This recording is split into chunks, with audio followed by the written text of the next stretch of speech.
Hey, everybody. Today, I want to talk about this really fantastic book that I'm reading called Widen the Window by Dr. Elizabeth Stanley. Now, we think about stress and trauma and all of these things in these big ways. When we think about trauma, we think, oh, trauma is related to these big things that happen to us. We don't realize that everyday experiences create a certain kind of stress and trauma in our system. And because we are hardwired to deal with stress and trauma, we automatically do these bizarre things, like we just are always on overload. And so since we're on overload and we feel stressed out, what we do to mitigate our stress are a lot of different dysfunctional things. And those include everything from drinking or doing drugs to, on the other end, overworking. And I fall more into that category of being an Energizer bunny. You know, if I feel stressed out about something or I'm worried about something, I'm more likely to go plant a garden in my yard than I am to sit down, actually feel how I feel and deal with it. So today, I want to just talk about how we can widen our collective window by raising our level of awareness. And this is what this writer talks about in this book, how that when you are in a stressful situation, you emit a certain kind of stress that other people can feel and perceive. But because we are trained not to feel and perceive stress and to shove it down or do away with it and not talk about it, we generally don't call to the front what's actually happening. And one of the great therapists that I worked with early on when I was an intern as a drama therapist, like, she was so dead on with being able to say what was true in the room. And so she could feel the stress in the room and then name it. And I love that.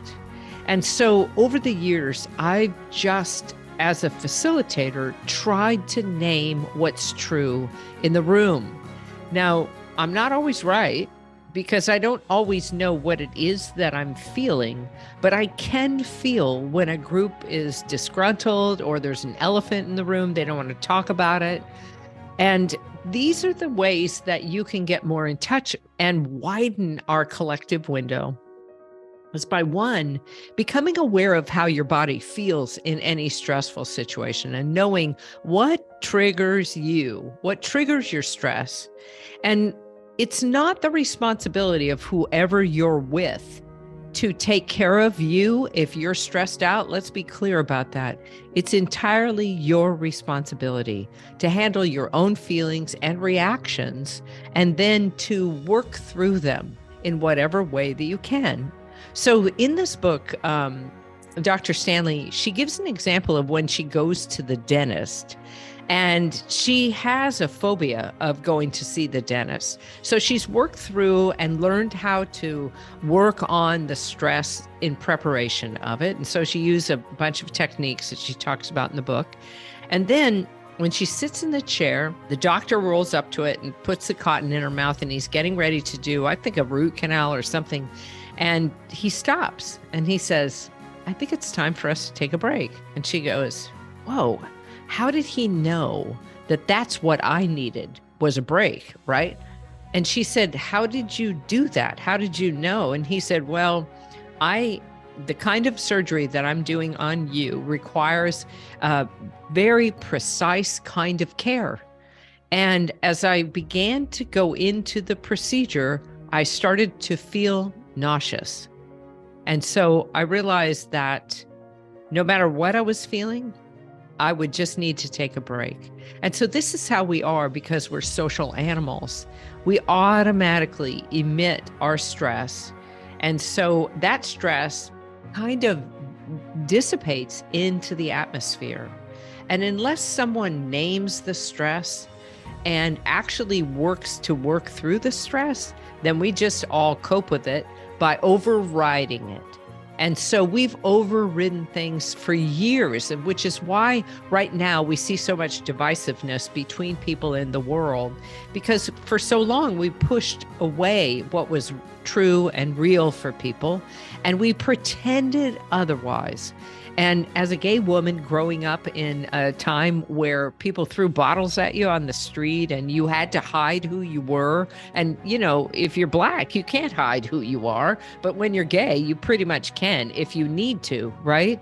And so, but can you imagine all the microaggressions that you feel when people talk about gay people, or they, or if you're a Black person, they're always just making these comments. And even the things that we're seeing right now in relationship to what happened with the women's Final Four, and we see how people are reacting to everything.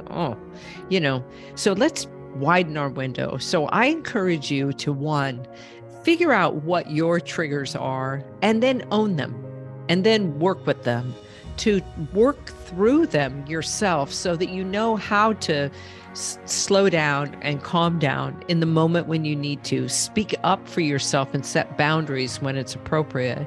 And then widen the window for others. When you feel you're in a stressful situation, you're in the office, with your business, with your clients, and it feels stressful, name the stress.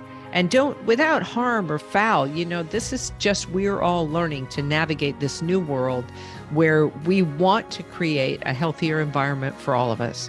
So widen the window, go out today and do something to widen the window for others, for yourself and for others. Okay, I'll see you next time.